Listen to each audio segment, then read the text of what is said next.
Assalamu alaikum warahmatullah. Dear students, hope you are doing well and hope that you have enjoyed this Eid.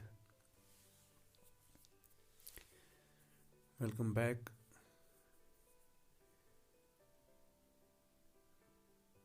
To this video lesson.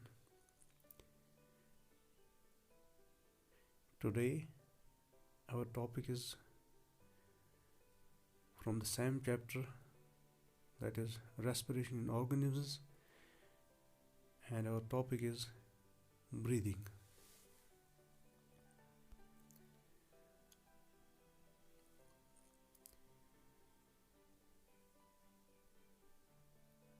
So let's start. पहले हम देखेंगे कि mechanism of breathing in human beings क्या है. तो breathing की definition जो है, breathing is simply defined as the physical process in which oxygen is taken into the body and carbon dioxide is forced out from the body. यानी breathing जो है, सांस लेना जिसे हम कहते हैं, ये एक फिजिकल प्रोसेस है जिसमें हम ऑक्सीजन अपने जिस्म के अंदर लेते हैं और कार्बन डाइऑक्साइड जो है वो जिस्म से बाहर छोड़ते हैं. And the process of breathing is brought about by two sets of muscles. तो इसमें जो मसल्स इन्वॉल्व है वो दो सेट्स ऑफ मसल्स हैं. First one is internal intercostal muscles and external intercostal muscles. तो इसके अलावा जो है, इन मसल्स के अलावा इसमें जो इन्वॉल्वमेंट है जिन पार्ट्स की, that is diaphragm and abdominal muscles.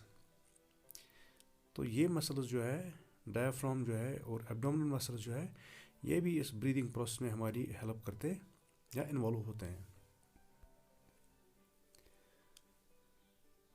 अब जो ये ब्रीदिंग प्रोसेस है, इसमें दो फेजेस हैं. फर्स्ट फेज जो है, इसे हम कहते हैं इंस्पिरेशन या इनहेलेशन.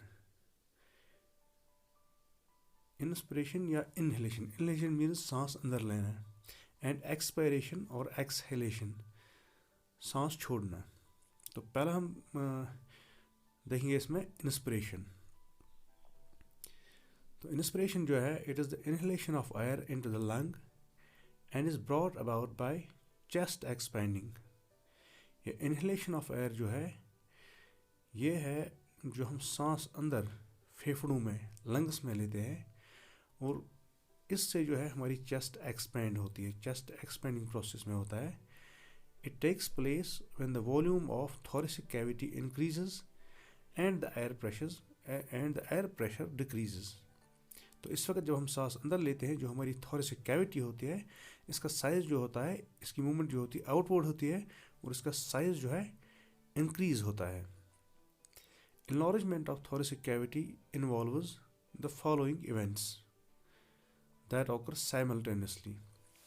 तो जब ये इनवॉल्वमेंट ऑफ थोरेसिक कैविटी होती है, ये बढ़ती है, तो इसमें ये जो इवेंट्स दिए गए हैं, ये साइमल्टेनियसली होते रहते हैं automatically.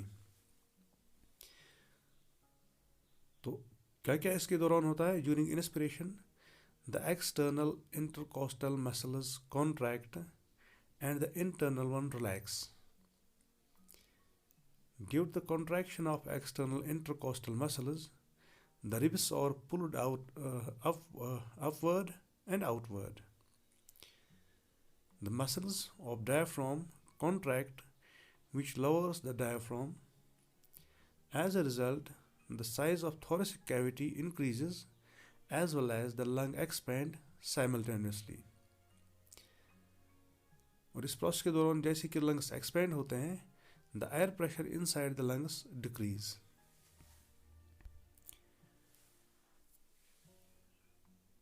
Now, in order to balance the air pressure, air rushes from the atmosphere into the lungs through air passage. यानी अब ये जो एयर प्रेशर जो लो हुआ है अंदर के साइड में लंग्स में, इसको बैलेंस करने के लिए आउटसाइड एटमॉस्फेयर से जो एयर है या जो एयर के साथ ऑक्सीजन है, वो हमारे लंग्स में जाता है थ्रू एयर पैसेज, या जिसे हम विंड पाइप कहते हैं, उसके ज़रिए। और ये इंस्पिरेशन प्रोसेस जो है ये एक्टिव प्रोसेस है, और इसमें एनर्जी की ज़रूरत पड़ती है मसल्स को कॉन्ट्रैक्ट करने के लिए, कॉन्ट्रैक्शन के लिए। And at rest it lasts about 2 seconds. इसके बाद जो सेकंड फेज है इसका, दैट इज एक्सपायरेशन। एक्सपायरेशन क्या है? It is the forcing of air out from lungs and is brought about by chest contracting.